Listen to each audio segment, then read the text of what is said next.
Chapter 27, The Doctor. The next morning, Mr. Fitzgibbons started the larger of his two tractors, the huge one he kept in the barn, the one that pulled the combine in the fall harvest. With help from Paul and Billy, he bolted the big bulldozer blade to the front of it, rumbled it up through the barnyard gate, and stopped it near the rose bush. "We'll wait until they come," he said, turning off the engine. Mrs. Frisby could not bear to watch, and yet, even more, she could not bear not to watch. She knew there was nothing to be gained by it, nothing she could do. Yet how could she stay at home when the 10 rats, including Justin and Brutus, were waiting bravely underground? She could not. She thought at first of her watch hole in the corner post, then she decided against it. Nearer to the rose bush on the edge of the woods stood a hickory tree, its scaly bark like a ladder, inviting her to climb. 10 feet up on this tree, a large branch jutted straight out. On this branch, up close to the trunk, she had a vantage point from which, herself unseen, she could look down on the rose bush and also see into the woods to a blackberry bramble where, though she had never been in it, she was sure the rat's rear exit must be hidden. She settled down to wait. It was a chilly morning, with a damp breeze and a gray mist that blew by in patches. Somewhere near the middle of the morning, a square white truck came into the driveway. It went first to the house. A man in a white coverall uniform climbed out and knocked on the Fitzgibbons' door. It was too far away for Mrs. Frisby to hear the knock, or to hear what the man said when Mrs. Fitzgibbon came out on the porch. But 10 seconds later, Billy ran from the house to the barn, where Mr. Fitzgibbon was working. The man returned to the truck and waited, standing outside the open cab door. Through the windshield, she could see that 2 more men sat in the front seat, and that one of them wore horn-rimmed glasses. Now Mr. Fitzgibbon approached the truck, Billy dancing beside him, apparently in some excitement. There was a conference, none of which Mrs. Frisby could hear, accompanied by gestures towards the rose bush and the waiting bulldozer. The man in white climbed back into the driver's seat and drove the truck across the grass.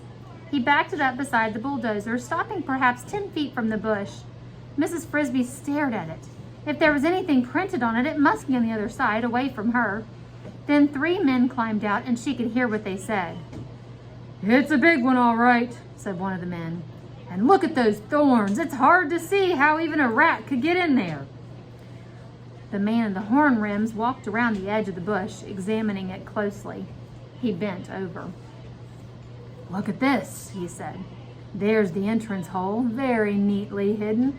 And look behind it, a path leading in." He turned to Mr. Fitzgibbon, who had walked up with Billy. "You were right. You'll need to bulldoze it. It would take us all day to hack our way in there, but cut it off just at the surface if you can. If you dig too deep and open the hole, they'll get away." He added, "You better tell the boy to keep back. We'll be using cyanide, and it's dangerous." Billy, after some argument, was dispatched to the back porch where Mrs. Fitzgibbon was also watching. One of the men had walked around to the far side of the bush, the side near Mrs. Frisby's tree. "Doc," he called, "here's another entrance in the bush, and there's a hole just inside it." Doc was the man in the horn rims. He was a doctor, Mrs. Frisby thought. Doctor somebody. He was in charge. "Can you get at it?" he asked. "Not very well. Too many thorns." The man, who was a doctor, walked around and looked at it. "No," he said. "Anyway, that would be the escape hatch. We'll find the main hole nearer the middle of the bush." He turned to Mr. Fitzgibbon, who had mounted the tractor. "Okay," said the doctor. "Can you push it that way, away from the shed?" Mr. Fitzgibbon nodded, and the motor started with a roar. He pulled a lever and flexed the heavy steel blade up and down, bringing the bottom edge to rest just even with the ground. The blade was fully 8 feet across, and he pulled another lever. The wheels, with cleated tires as tall as windows, dug in, and the blade scraped forward. The bush fought back, then yielded angrily, snapping and crackling before the inexorable thrust of steel. A single sweep, and a third of it lay, a writhing heap of thorns, in a pile 20 feet away. The ground trembled under the wheels, and Mrs. Frisby thought of the 10 rats huddled below. Supposing the weight collapsed the earth, caving in the storage room, and trapped them. Another sweep, and a third. Only a thorny stubble now stood where the bush had been. On the porch, Mrs. Fitzgibbon covered her eyes with her hands, and Billy cheered in excitement. Plainly exposed were 2 holes, simple, round rat holes. There was no trace of the small mound, nor the elegant arched entrance. Arthur had done his work thoroughly. Mrs. Frisby wondered for a moment at the second hole. Then she remembered his saying, "We'll give them another rear exit to block." Of course, they had dug another hole. Most likely, she thought, just a dummy leading nowhere. The men in the white suits went into action. The back doors of the truck were open, and a long, flexible pipe unrolled. It looked like a fire hose, except that at the end, instead of a nozzle, there was a round plunger, like a big rubber ball cut in half. One of the men donned a mask with a glass visor and a tube that ran to a pack on his back. A gas mask. The masked man pulled the hose over to the center rat hole and pressed the plunger over it, covering it completely. From the back of the truck, the other 2 took a large box made of wood and wire, almost a yard wide, and placed it over the second hole. It was a cage, but half of its bottom was a trapdoor neatly mounted on hinges. This they raised, placing the open part directly over the opening of the earth. Then they backed away, one of them holding a trip cord, which would close the trapdoor after the rats were inside. "All set?" the doctor called to the man in the mask. The mask nodded. "Keep back now," said the doctor to Mr. Fitzgibbon, who had left his tractor to watch. He walked to the truck, reached inside, and turned a switch. Mrs. Frisby heard the soft throb of the pump. Now. She turned and watched the blackberry bramble in the woods. Would they hear the pump? Where were they? Oh, let them come out. Almost a minute passed. The men in white watched the trap. Nothing moved. Then she saw it. Behind the bramble, half hidden by a swirl of mist, a gray-brown shape. A rat! Shaking dirt from his ears. Another. 3 more. They huddled in silence, waiting. More. How many? 10? 7? Only 7. Where were the other 3? Still they waited. Then, as if by agreement, they stopped waiting. They ran, all 7 of them, not back into the woods to safety, but out of the woods, toward the stubble of the rose bush, toward the men. At the edge of the bush, they stopped, as if in confusion, ran to the left, ran to the right, then fled back into the woods again. Now they were out of the sight of the men, but not of Mrs. Frisby. Instantly, they regrouped behind the blackberry bramble and charged out again, this time in smaller numbers. 2 at first, then 3, then 2 again. She saw what they were up to. They were not in the least confused. They were making 7 rats look like 20 rats or 40, a steady stream of them. In the mist, in the hectic turning, running, turning, hiding, she could not tell whether or not she recognized any of them. The men shouted, "Look at that! A pack of them! How did they get out? Get the nets!" The doctor turned off the pump. The man with the hose pulled off his mask. As a new wave of rats danced along the edge of the clearing, all 3 men ran toward the truck and from it pulled long-handled nets. But Mrs. Frisby, up in her branch, was staring at the blackberry bush again.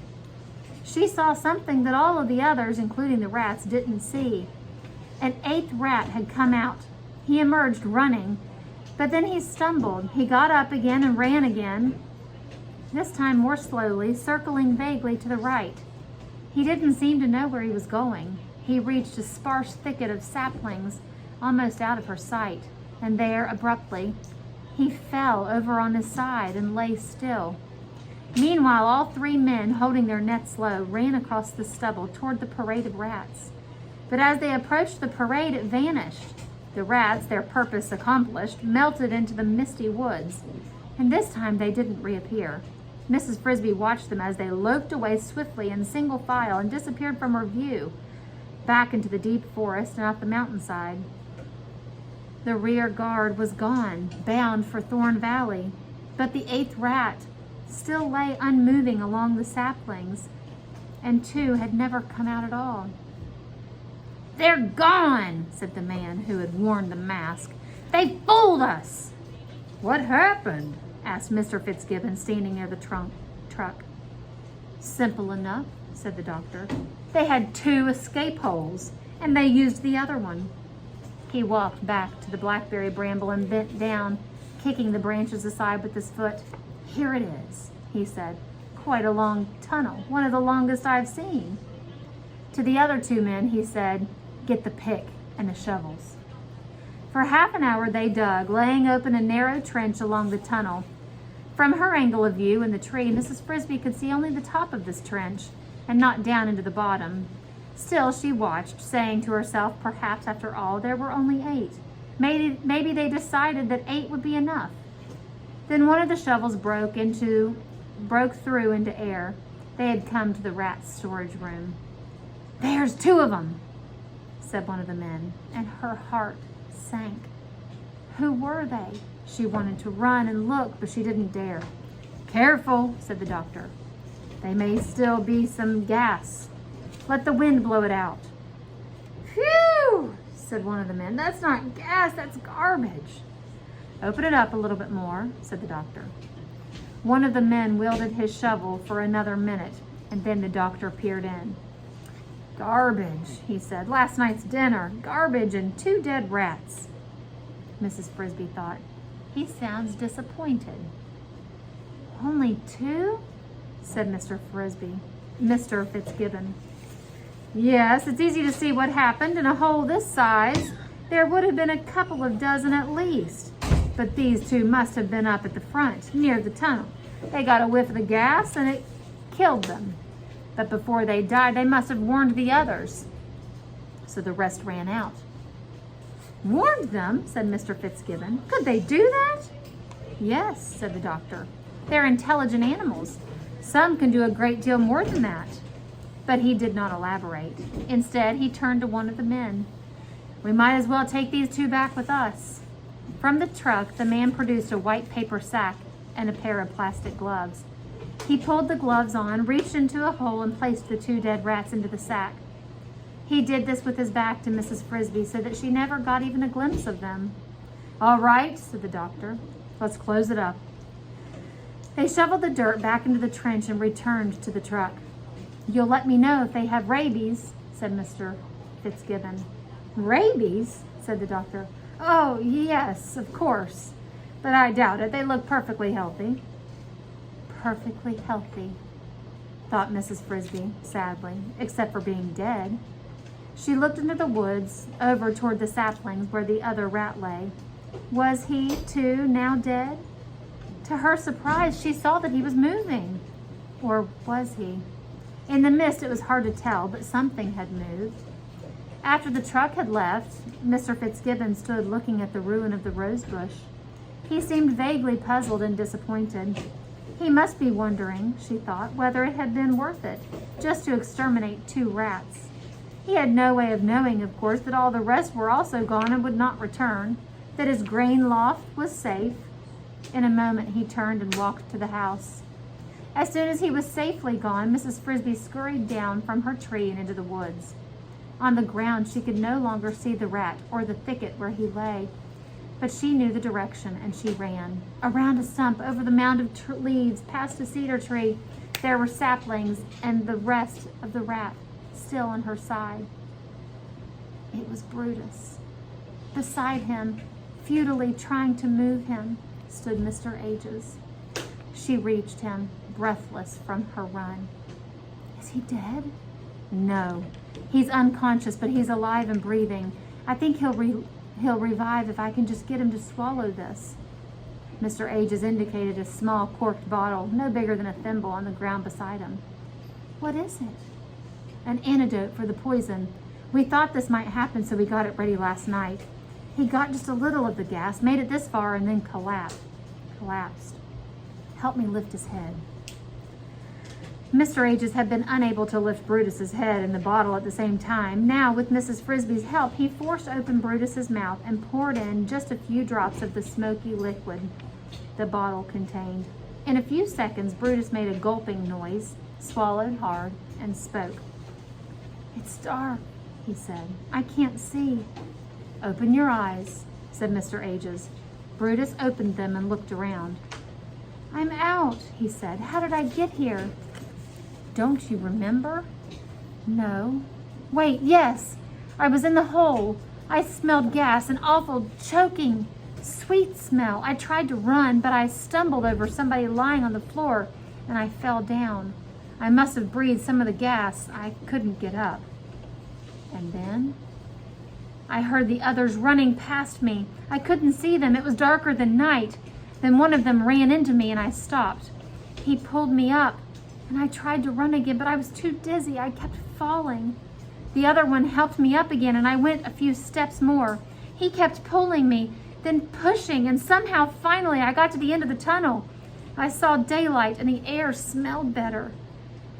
But there was nobody else there. I thought the others must have left, so I ran a little farther, and that's all I can remember." Mrs. Frisby said, "What about the one who helped you?" "I don't know who it was. I couldn't see. And he didn't speak at all. I suppose he was trying to hold his breath. When we got near the end and I could see daylight, he gave me one last shove toward it, and then he turned back." "He went back?" "Yes. You see, there was still one rat left in there, the one I stumbled over. I think he went back to help that one." "Whoever he was," said Mrs. Frisby, "he never came out. He died in there." "Whoever he was," said Mr. Ages, "he was brave."